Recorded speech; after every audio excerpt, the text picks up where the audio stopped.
మా కనకరత్న మూవీ సంస్థ తరపున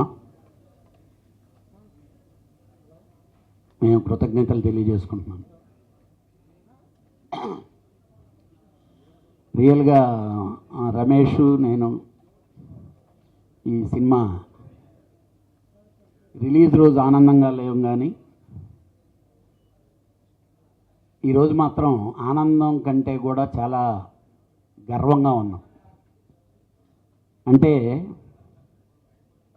సొమ్ముల నొప్పి అతనికి బాగా తెలుసు. ఈ సినిమాకి ఒళ్ళు నొప్పులు, పళ్ళు నొప్పులు, దెబ్బల నొప్పులు అన్నీ నాకు బాగా తెలుసు. అలాంటి రిలీజ్ రోజు ఆ రోజు ఆనందం కంటే నొప్పులే ఎక్కువ బాగా గుర్తొచ్చినాయి మాకు రిలీజ్ అయిన మరుసటి రోజు.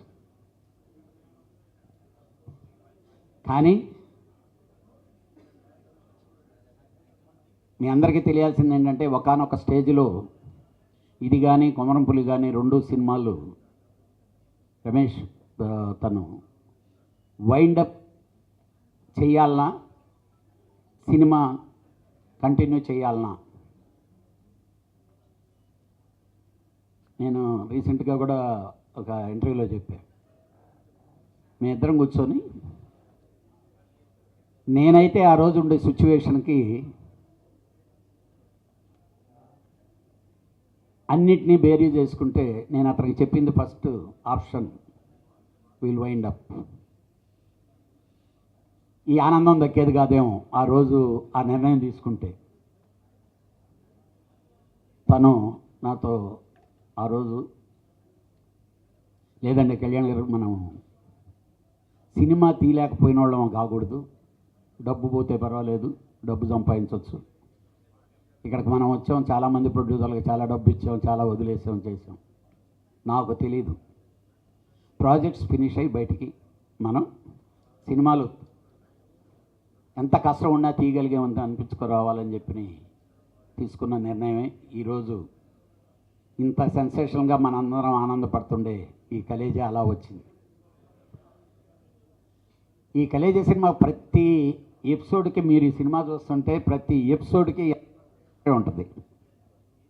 అంటే కష్టాలు, సరదాలు.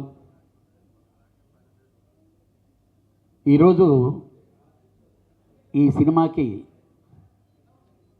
త్రివిక్రమ్ శ్రీనివాస్ గారు కానీ, మహేష్ బాబు గారు కానీ, అలాగే నమ్రత గారు కానీ, వీళ్ళందరూ పార్ట్నర్లాగా మాకు వర్క్ చేశారు.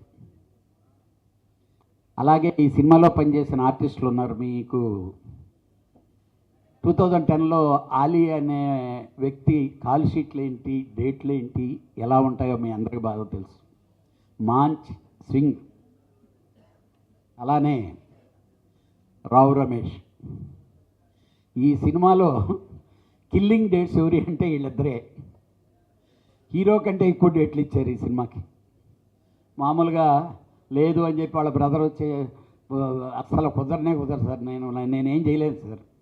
నేను ఫోన్ చేసి, బా ఇదేంటి బా మరీ అన్యాయం బా అంటే, మళ్ళీ ఆయనే ఫోన్ చేసి అక్కడి నుంచి ఒక హాఫ్ డే పట్టుకొని లాక్కొని వచ్చి ఇక్కడి నుంచి ఒక హాఫ్ డే. కానీ ప్రతి ఒక్కరూ సహకరించారు సినిమాని దీన్ని సక్సెస్ఫుల్గా ఫినిష్ చేసి బయటికి తీసుకురావాలని చెప్పి. మా సినిమా బ్యాడ్ సినిమా కాదండి. ఇప్పుడు స్క్రీన్ మీద చూడండి మీరు, ఇది బ్యాడ్ సినిమా కాదు. ఇది బ్యాడ్ సినిమా అయ్యి ఉంటే 1500 సార్లు టెలికాస్ట్ అయ్యి వరల్డ్ రికార్డ్. ఇప్పటి వరకు ఏ సినిమా 1500 సార్లు టెలికాస్ట్ కాలేదు. 2010 నుంచి ఇప్పటికి 1500 సార్లు టెలికాస్ట్ అయింది ఈ cinema. It is a world record. మీకు గూగుల్లోకి వెళ్తే తెలుసు. అంటే 1500 సార్లు టెలికాస్ట్ అయ్యి ఎక్కడ టీఆర్పీ తగ్గలేదు. స్టిల్ ఈరోజు వేస్తే బిగినింగ్ డే కంటే టీఆర్పీ ఎక్కువ ఉంది ఈ సినిమా. అలాంటి సినిమా మళ్ళీ బిగ్ స్క్రీన్ మీద ఈరోజు క్రాక్ అయిపోతుంది, అసలు ఓపెన్ అవ్వటం లేదు, జామ్ అయిపోయి ఉన్నాయి, ఇవన్నీ మాట్లాడుతున్నారు. ఇప్పుడు ఈ యూత్ అంతా ఈ సినిమాని బిగ్ స్క్రీన్ మీద చూడాలని ఉన్నారండి. ఆ రోజు కూడా ఫస్ట్ టైం మహేష్ బాబు, మీకు కావాలంటే ఇది చరిత్ర, మహేష్ బాబు కెరియర్లో ఇది చరిత్ర. కలేజాకు ముందు, కలేజా తర్వాత. ఈరోజు వచ్చే ప్రతి సినిమా కలేజాలోంచి పుట్టిందే. మహేష్ బాబు సీను ఎంటర్టైన్మెంట్ చేశారు అంటే అది కలేజాలోంచి పుట్టింది. దట్ ఈస్ త్రివిక్రమ్ శ్రీనివాస్ గారు క్రియేట్ చేసిన క్రియేషన్. మీ అందరికీ తెలుసో లేదండి, మహేష్ బాబు ఆ సినిమాలో ఏమి ఎంటర్టైన్ చేశాడో, ఏ బాడీ లాంగ్వేజ్ వాడాడో. కొందరు ఎవరన్నా తెలియని వాళ్ళ ముందైతే చాలా అలా బిగేసుకొని ఉంటారేమో, కానీ తెలిసిన వాళ్ళు ఉంటే అతను ఒరిజినల్ క్యారెక్టర్ అది. ఆ సెటైర్లో అలానే వేస్తాడు, ఆ డైలాగ్ ఆఫ్ డైలాగ్తో అలానే ఉంటుంది. దాంట్లోంచి పుట్టింది. యాక్చువల్గా ఇప్పుడు దాని ఇవన్నీ చెప్పుకుంటా వెళ్తే ప్రతి ఎపిసోడ్ వెనక ఒక ఇది ఉంది. ఏదేదైనా 30వ తారీఖు అయిన తర్వాత 31 డెఫినెట్గా మళ్ళీ సక్సెస్ మీట్ కానీ పెడతాం. ఆ సక్సెస్ మీట్ రోజు మళ్ళీ మేము ఇది ప్రతి బిట్ వెనక మీరు సినిమాలు చూసుంటారు కాబట్టి ఆ బిట్ వెనకన మా కష్టం ఏంటి, ఆ రోజు జరిగిన ఇన్సిడెంట్స్ ఏంటి. ప్రతిరోజు షూటింగ్ ఒక ఇన్సిడెంట్ ఉంది దీనికి. ఈరోజు పిలవగానే వచ్చిన మా బావ అలీ, మా బంగారు గారు, ఎందుకనంటే కృష్ణ గారికి అత్యంత ఇష్టమైన ఆయన. అందుకని ఈ కేక్ కటింగు వెరీ షార్ట్ టైంలో ఇలా ప్లాన్ చేసినా కానీ బంగారు గారు మీరు రావాలి సార్, మీ ద్వారానే కేక్ కటింగ్ అవ్వాలని చెప్పి పిలవగానే ఆయన వచ్చారు. తెలదే ఒక్కటి మాత్రం చెప్తున్నా అండి, 30వ తారీఖు థియేటర్లు బద్దలవుతాయి. అలాగని ఇప్పుడు రెగ్యులర్ రిలీజ్ అయ్యే సినిమాలకి లాగా మేము ఉన్నామనేది మాత్రం చెప్పం.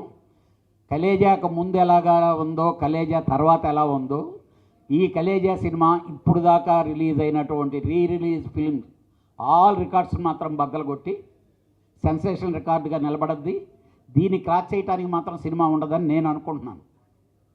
It is my expectation. ఎందుకనంటే బిగ్ స్క్రీన్ మీద ఈరోజు ఈ సినిమాని చూస్తే, ఆ రోజు సినిమా చూడలేదు సార్, చూడనే లేదు.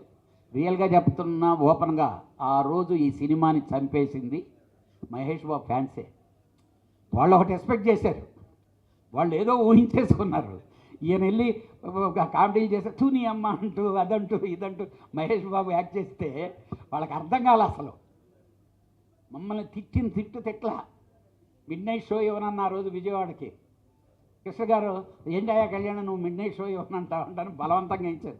రాత్రి షో అయిపోయిన తర్వాత తాగేసి ఫోన్లు బూతులు తిట్టారండి.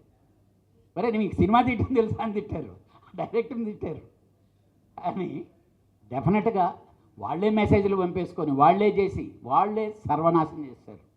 ఈరోజు వాళ్ళు ఎంజాయ్ చేస్తున్నారండి. ఈరోజు ఆ ఫ్యాన్స్ ఎంజాయ్ చేస్తున్నారు. ఈ సినిమా మళ్ళీ బిగ్ స్క్రీన్ మీద వస్తుంటే రేపు స్క్రీన్ చూసి అదే ఫ్యాన్స్ మళ్ళీ మాట్లాడతారు మేము ఆ రోజు తప్పు చేశామని. కానీ ఈరోజు ఈ టైంలో 14 సంవత్సరాల తర్వాత ఈ సక్సెస్ రావాలని దీనికి రాసిపెట్టి ఉండింది. ఇది జరిగింది. డెఫినెట్గా సక్సెస్ మీట్లో మళ్ళీ కలుస్తాం. థ్యాంక్ యూ వెరీ మచ్ మీరందరూ వచ్చిన వాళ్ళందరికీ. అలాగే మా రమేష్ మాట్లాడుతారు.